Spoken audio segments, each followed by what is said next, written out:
আসি একটু ববির কাছে, তার আগে ছোট করে একটু আলাপ করে নিই। নমস্কার দিদি, আমি মালদা থেকে আসছি। আমার নাম ববি চৌধুরী। আমার প্রচুর আমের বাগান আছে। প্রচুর আমের বাগান? আচ্ছা, আমি আম নিয়ে কথা বলতেই এসছি। কটা বাগান আছে? আমাদের 10-12টা বাগান আছে। কত বিঘা এক একটা? একটা 12 বিঘা, একটা 7 বিঘা, 10 বিঘা, 9 বিঘা এরকম করে। আর সেখানেও নিশ্চয়ই অনেক প্রজাতির আম হয়? অনেক 26-27 রকমের প্রজাতির যে আম আছে। তারও তো নাম হবে সব নানান রকমের। এই নিয়ে একটু পড়াশোনা করব আমরা আজকে। একটু পরে বিপাশার সঙ্গে আলাপ করে নিই। নমস্কার। নমস্কার, আমি সল্টলেক নিউ টাউন থেকে আসছি। আমার নাম বিপাশা দে। আমার রেস্টুরেন্ট আছে, ফাইন ডাইনিং রেস্টুরেন্ট। সল্টলেকে একটা আছে, একটা নিউ টাউনে আছে। তো আমাদের এমনিতে নর্মালি প্রচুর মেনুজ আছে, বাঙালি মেনু যেগুলো 120 রকমের মেনু আছে। কিন্তু আমরা প্রত্যেক বছর এই আমের মরশুমে আমের ফেস্টিভ্যাল করে থাকি, ম্যাঙ্গো ফেস্টিভ্যাল। আর নানান আমের মেনু? নানা আমের মেনু রয়েছে। মানে আম দিয়ে যা যা হতে পারে? আম দিয়ে যা যা হতে পারে, মেন কোর্স, ডেজার্ট, স্ন্যাক্স, মানে fusion food. Fusion food. Nice. কয়েকটা আমি নিয়ে এসেছি এখানে। ও ওয়াও, এটা তো আরো ইন্টারেস্টিং ব্যাপার। গুড গুড, আজকের পর্ব তো জমে যাবে মনে হচ্ছে। আপনারাও নিশ্চয়ই জানতে ইচ্ছুক কোন আমের কি নাম, আম দিয়ে কি কি ফিউশন ফুড হতে পারে। কিন্তু অনেকে আবার অপেক্ষাও করছেন, খেলা এখনো শুরু হলো না কেন। শুরু করি তিনজনকে নিয়ে ফার্স্ট রাউন্ডে আমাদের আজকের খেলা টাকার খনি। এইটা হচ্ছে টাকার খনি।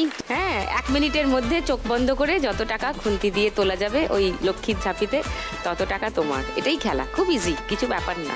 শিল্পার কাছে একবার আসি। এই যে এত বিঘা আম, এত বড় জমি, আমের ফলন, এত বড় আম বাগান, তুমি কবে থেকে এটার সঙ্গে যুক্ত হলে?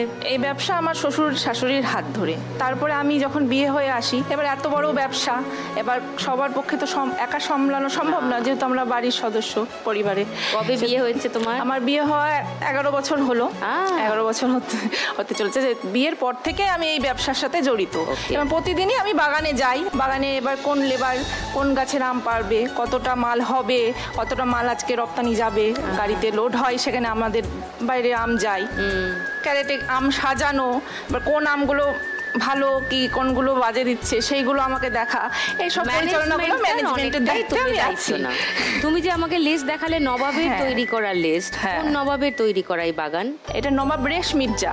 এবার নবাব রেশ মির্জার হাতের এই বাগান। এবার এই নবাব যে মানে যেখানে যেখানে নবাবরা তো যেখানে যেখানে প্রচুর জায়গায় দেশ বিদেশে ঘুরে বেড়াতেন।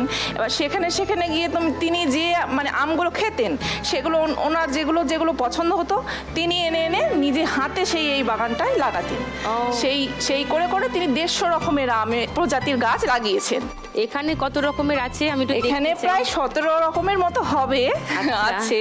বাবা, তো নবাব সেই নিজের নাম দিয়ে, নিজের পরিবারের নাম দিয়েও এখানে মানে নাম রেখেছে। মধ্যে রাখা এটা হচ্ছে সব থেকে বিরল প্রজাতির আম, আর আমেদের মধ্যে সব থেকে দাম এর বেশি। এর নাম হচ্ছে কোহিতুর। এই কোহিতুর আম এত নাজুক, মানে তুলোর শরীর বলে ওকে তুলোয় করে রাখা। এবার ওর একটু চোট পেলে